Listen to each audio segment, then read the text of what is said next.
Ini Rembang, Pak Bupati, ini kita bersyukur ini. Di Rembang itu ada manusia Quran yang tidak banyak dikenal orang.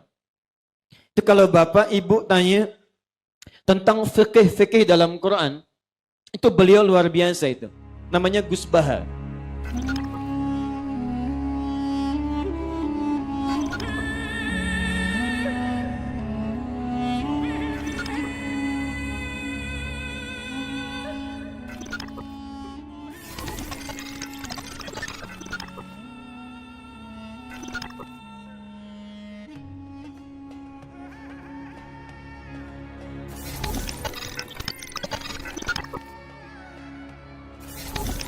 Saya pernah ditanya sama seorang dosen, Gus, saya ini ngaji hadis banyak, tapi ada yang saya tidak paham, yaitu mangkola la ilaha illallah dakhalal jannah, ada kalimat wa in zana wa in saroko.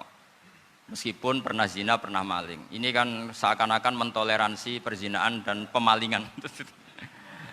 Terus saya bilang, oh makna hadis itu seperti ini. Jadi kebenaran absolut, kebenaran yang mutlak itu tidak akan terganggu oleh status perilaku seseorang. Saya berkali-kali memberi contoh. Orang yang ditangkap KPK akan bilang 1 tambah 1 2. KPK-nya juga bilang 2.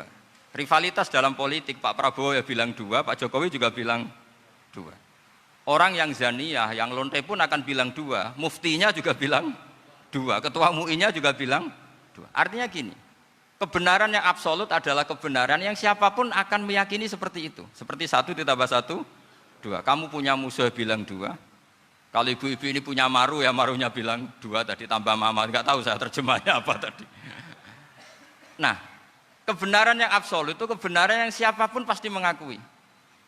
Dan uniknya begini, saya pernah ngaji acara himmah, acara pondok sarang di Demak.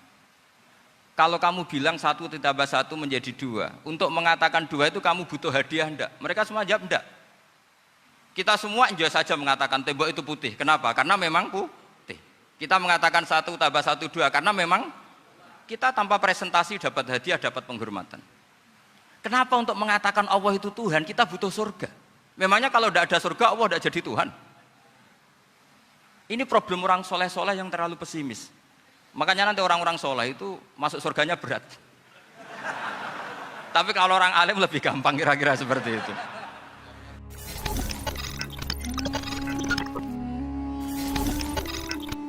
Kalimat-kalimat atau kebenaran-kebenaran absolut ini sudah jadi sibghatullah man ahsanu minallahi sibghah. Kalimat ini begitu absolut di hatinya orang mukmin. Sehingga ketika terganggu oleh hal-hal yang adat istiadat kayak pegang keris, kayak apa, ini tidak mengganggu. Tetap kualitas iman ini di atas keyakinan adat membawa apa keris. Kalau orang membawa keris menjadi syirik karena percaya sama makhluk. Orang misalnya kejawen kalau nggak bawa keris nggak nyaman. Orang kota itu kalau nggak bawa ATM juga nggak nyaman. Itu tidak dihukumi syirik. Kamu pergi lupa bawa HP nyaman enggak? Enggak, kenapa enggak dihukumi syirik?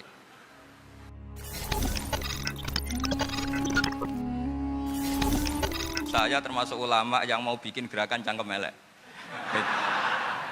Karena nanti kalau saya nisbatkan ke Rasulullah itu tidak pantas, karena Nabi ahsanan nasi khalqau wa khuluqa. Tapi saya siap jadi bempernya Rasulullah sallallahu alaihi wasallam.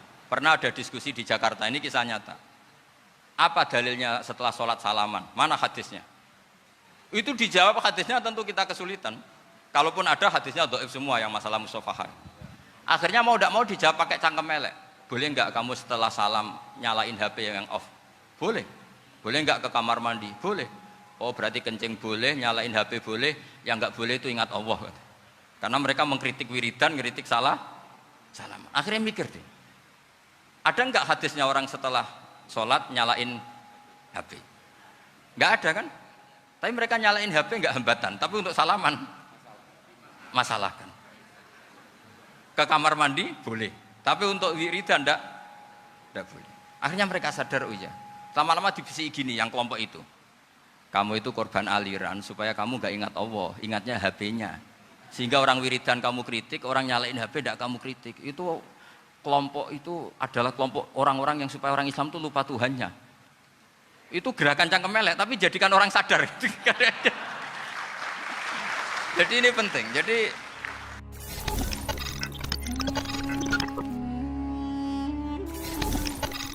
Ada orang tanya, ya Pak Kiai kalau setan dibakar di neraka panasan enggak? Ya panasan. Lo kan setan dari api, ngapain harus panasan? Kan materinya sama. Terus Kak Kiai tadi gak kesulitan, dia ngambil pasir, disawero di wajahnya. Wah sakit Kiai, kamu kan dari tanah, kena tanah kok. Jadi itu ada sekian, artinya gini ya, kalau kesulitan jawab pakai baik-baik ya sudah pakai cangkem melek itu aja karena.